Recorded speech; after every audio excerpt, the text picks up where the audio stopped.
अस्सलामुअलैकुम दोस्तों, मैं मोहम्मद उस्मान और आप देख रहे हैं देसी रिएक्शन। उम्मीद करता हूँ सब हैरियत से होंगे, खुश होंगे और मुस्कुराते होंगे हम तीनों की तरह।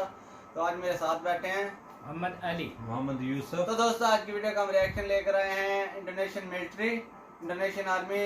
तो वीडियो का टाइटल बताएंगे मोहम्मद अली। वीडियो का टाइटल है टर्कनी विराल डेटिक pasukan Setantini Yarbu KKB OPM पापो। तो दोस्तों वीडियो को स्टार्ट करने से पहले रिक्वेस्ट है कि हमारे चैनल को सब्सक्राइब करें, वीडियो को लाइक करें, शेयर करें और कमेंट में राय दें कि आपको रिएक्शन कैसा लगा। तो दोस्तों वीडियो को स्टार्ट करते हैं। Let's start video. Lari dia? Lari. Mantap. Ini. Yang dekat. Anu yang dekat di bawah ni. Yang dekat di bawah ni. Kuantan. Iya. Amat tentang yang kecil. Halo sobat barbar yang tidak suka perdamaian pastinya. Nah, menjadi seorang prajurit tentara berarti harus rela mengorbankan nyawanya untuk menjaga kedaulatan NKRI. Seseorang tentara harus mau ditugaskan ke pelosok negara atau negeri meski itu daerah konflik mematikan yang kerap terjadi baku hantam. Bagi tentara, negeri adalah yang harus wajib dilindungi. Bagi mereka, napas yang keluar dari tubuhnya adalah bentuk pengabdian dan pengorbanan yang harus dilakukan kapan saja untuk negara Indonesia. Diplomasi dan upaya persuasif sudah dilakukan, namun KKB Papua tak kunjung menunjukkan itikat baik dalam pangkuan NKRI.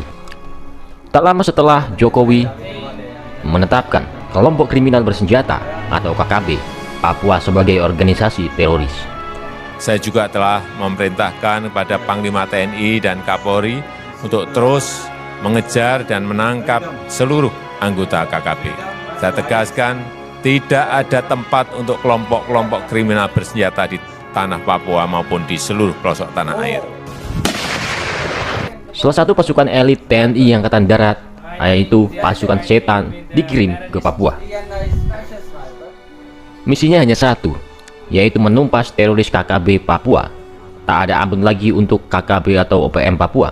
Kali ini Presiden Jokowi dan Panglima TNI tak main-main akan menghabisi para KKB atau OPM tersebut. Pemburuan terhadap personil kelompok kriminal bersenjata KKB di Papua terus dilakukan. Dan berita terkini, TNI Angkatan Darat mengirim salah satu tim elit atau pasukan khusus mereka dari Yonif 315 ke bumi Cendrawasih untuk memberantas kelompok-kelompok separatis. Sebagai sebuah tim elit atau pasukan khusus tak tanggung-tanggung, para prajurit dalam tim berjuluk pasukan setan atau pasukan hantu ini, yang pastinya bisa menghilang ya kan, senyap gitu kan, sudah terbukti dan berhasil menundukkan kelompok separatis di timur-timur dengan nama Operasi Seroja dan bertugas di daerah operasi militer alias DOM Aceh.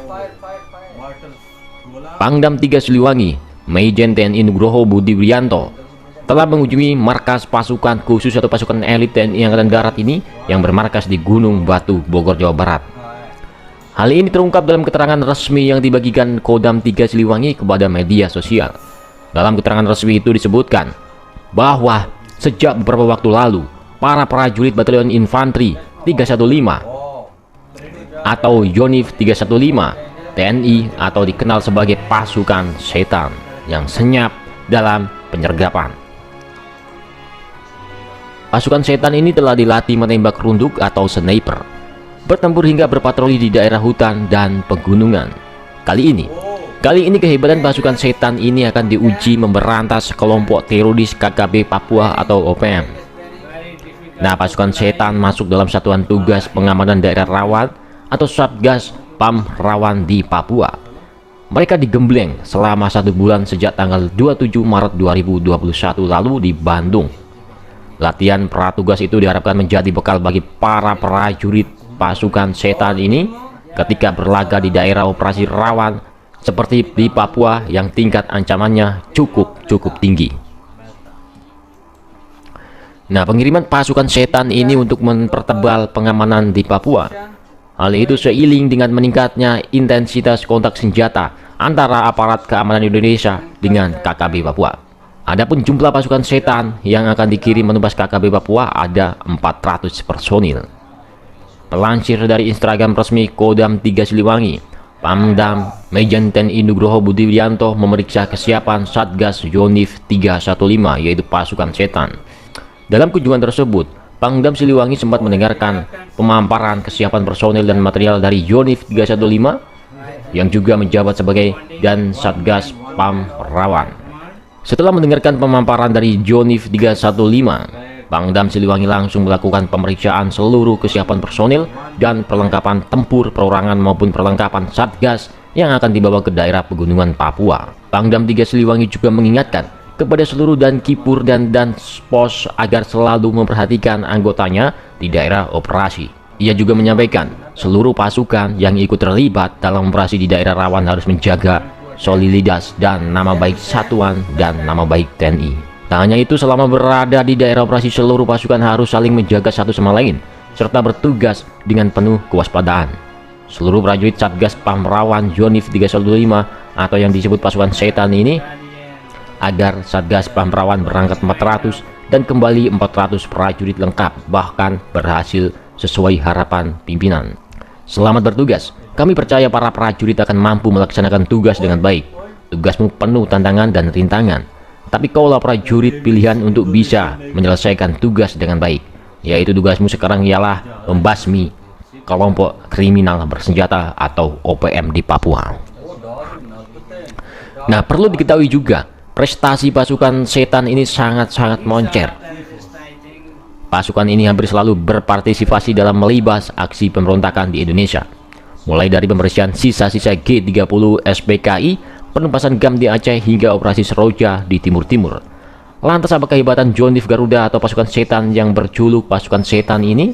Melansir dari Tribun New, pada tanggal 20 Agustus tahun 1947, di daerah Cirebon terbentuk satu kompi yang diberi julukan pasukan setan. Kompi ini sempat beberapa kali berganti nama, hingga akhirnya pada tanggal 1 April 1952 resmi diberi nama Batalion 315 atau Garuda.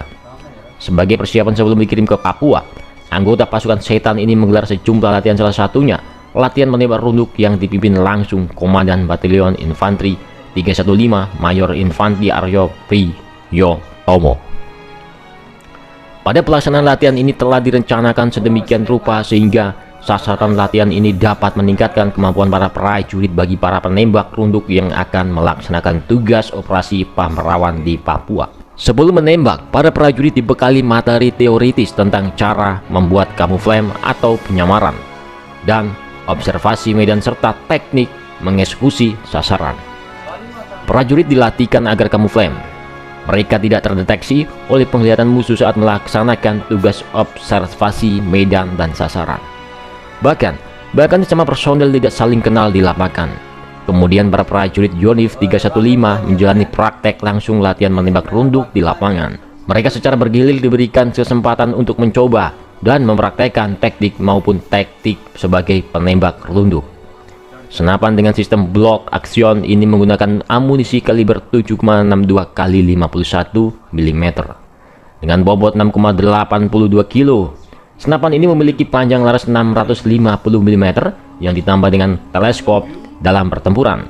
Penembak runduk memegang peran penting untuk bisa melumpuhkan lawan dari jarak jauh. Yang suka PUBG mana nih, PUBG bos? Biasanya para penembak runduk ini tidak hanya digunakan untuk operasi penugasan, melainkan juga menjalankan penugasan khusus seperti pengamanan VIP atau VVIP. तो दोस्तों, अगर आपको हमारे रिएक्शन पसंद आए तो हमारे चैनल देसी रिएक्शन सब्सक्राइब करें, वीडियो को लाइक करें, शेयर करें और कमेंट में जरूर बताएं कि आपको रिएक्शन कैसा लगा। तो नेक्स्ट वीडियो के साथ हाजिर होंगे। अल्लाह हाफिज।